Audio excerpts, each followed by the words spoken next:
Hello everybody, welcome to Crafty Soup. My name is Misty. It is the time of the month where I create my own embellishments based on some inspiration, and this month it is coming from Not Just for Boys Kit Club, and I'm inspired to create these geotags in the bottom left corner and those wonky floral clusters in the top right corner. And we're going to accomplish all of this using circle stamps and punches, so let's dive in.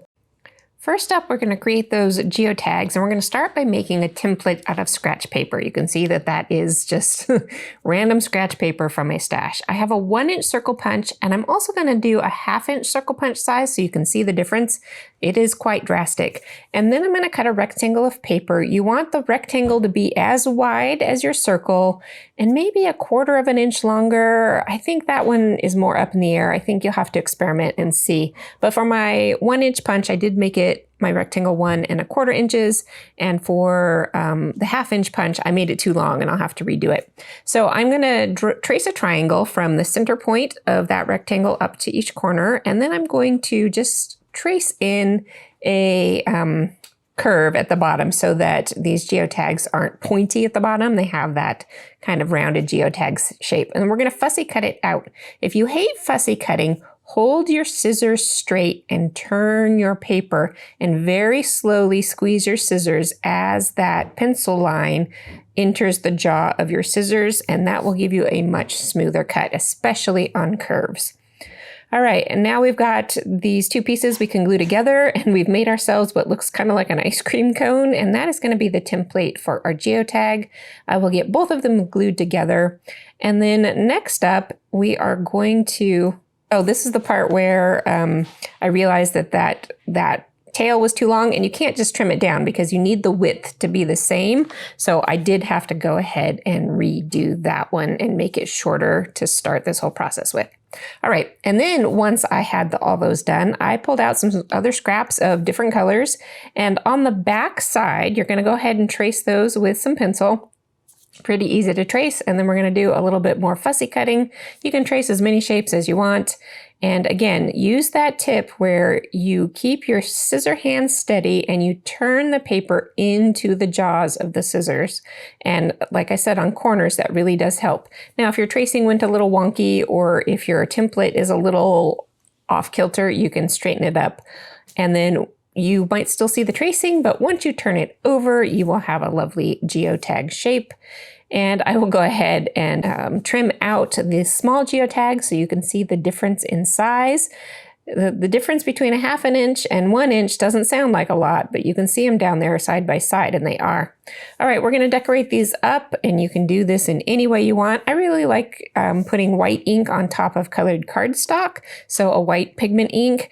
And I have a variety of circle punches that I'm going to be using throughout this video, and this one just happens to be a good size for these geotags that I created. And I do have this one that's like 3 circles in a row. It's a teeny tiny circle, and it just happens to fit teeny tiny on that little geotag, but feel free to decorate these up however you want.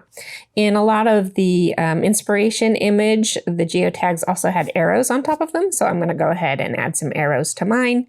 And I fussy cut out several of them and used different styles of arrows and different placement to my arrows to get some fun embellishments. All right, let's move on to those wonky circles. Now, I do have this whole set of shape stamps. These were a much older Stampin' Up! Circle set, but use what you've got. And here I've got 2 colors of ink. I've got that white, and I've got 1 blue. And just by stamping multiple times over the same image, you can get different shades of color. So you don't need a whole bunch of ink to do this. This is the exact same ink for all of that stamping. Because these are wonky, I don't mind if when I'm over stamping a second or third time, I don't mind if they're offset a little bit from each other. That's the beauty of forging these particular florals. For the second one, I did stamp my stamp off on a scratch piece of paper before stamping it, and that gives you yet another tone. And because I like to do white ink on colored cardstock, I am going to do the opposite here, where I'm starting with blue cardstock and stamping with white ink. And then I will also add more depth with a tone-on-tone blue ink on the blue cardstock. And that will give me another wonky circle that I can turn into flowers. So once all of those are punched out, I pull out another scrap from my stash of green, and this was not quite the green I wanted, but I'm just going to go with it. And it has a geometric quality to it because these embellishments are going in my kit this month, and if you haven't seen that kit build, I will link you up to that. So you saw me just create those cat's eye leaf shapes by punching a circle and then putting it back into the punch and punching that shape out, and that creates the perfect leaf shape to finish off these florals. All right, that is what I have to share with you today. I hope you are inspired to get your circles out and to get crafting. I will be back next week with more inspiration videos for you. Until then, have an artful day.